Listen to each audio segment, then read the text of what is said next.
Healthcare for all! Healthcare for all! Healthcare for all! Healthcare for all! Healthcare for all!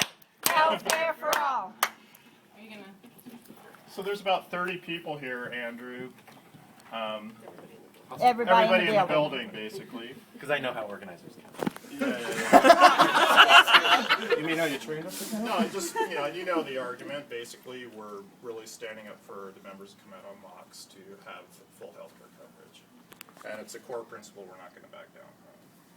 So, do you have anything to add? You might have heard it when we were talking to Danica, but if we don't see a settlement on the table on Saturday that includes employee-only healthcare for these leadership development mocks, we'll be info picketing on this issue on Monday at our all-staff lunch, and we have over 70 folks pledged to be there so far. So we don't want to go there, but we will, and this is an issue for us that we're willing to walk for.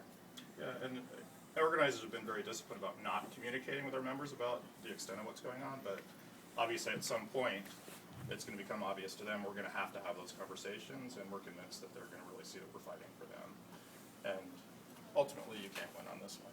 And I want to be proud of our leadership again.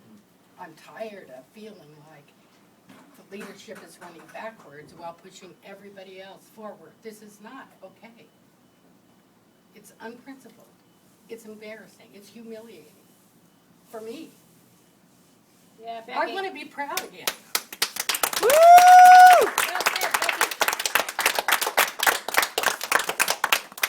mean, obviously, we still have a disagreement at the table, and I believe that it's a principal disagreement. I also really hope that when we meet this weekend, we can all work to bridge those differences and find something that everybody feels like is an acceptable way to move forward. And I'll leave it at that. I know it's a big issue of concern and contention at the table, and hopefully we can all see our way through it and find a way to move forward this weekend. The only way is to get health care. Yeah. The only way is to health care, because it's just like for me when I first was a little bitty old mom and I didn't have health care. I only made $2.85 an hour. It's a horrible thing for us to be fighting for people every single day about making sure that their boss is in health care, they get their wages thing in. For us to turn around and say, well, we're not going to give them health care, it is unfair. It's unfair because that person may be the first time they get health care, that they can maybe go to the doctor to get checkup. You never know, for cancer, for anything. They don't have the money.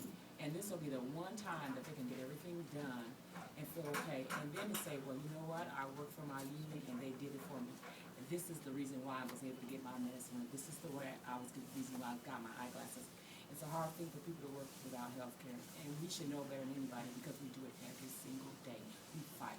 We fight and we fight for people's rights. And so when we don't fight for our own members, something is definitely wrong with the system. It has to be broken because we have to think of others. When you think about ourselves, what would you do if you didn't have health insurance? Well, I guess what I would argue, and then you can all disagree with me at once, is that, I think we all agree that it's a problem that a lot of our members currently don't have health care. But I don't know that we're going to find the solution to that within the context of a leadership development training program where people come off the job to receive training. We're not asking for a solution, we're asking for you guys to do the right thing. If you're paying them wages, they need we're their healthcare. employer, really. We're going to be their employer. We're their Like I said, employer. I know you all disagree with that perspective, and that's why we're here having this discussion right now. If we're paying their wages, by golly, we need to give them health care. That's what we'd say to their bosses. And that's what we're saying to our bosses. Yeah, it's a softball that we've been throwing. Whether we disagree or not, if you guys want to get a settlement, that has to be part of the package. So I think ultimately, you don't have to agree with giving the leadership development mocks healthcare, but that's what's going to have to be in the package to get a settlement. So we just want to make that clear. You've delivered your message. Practice what you preach.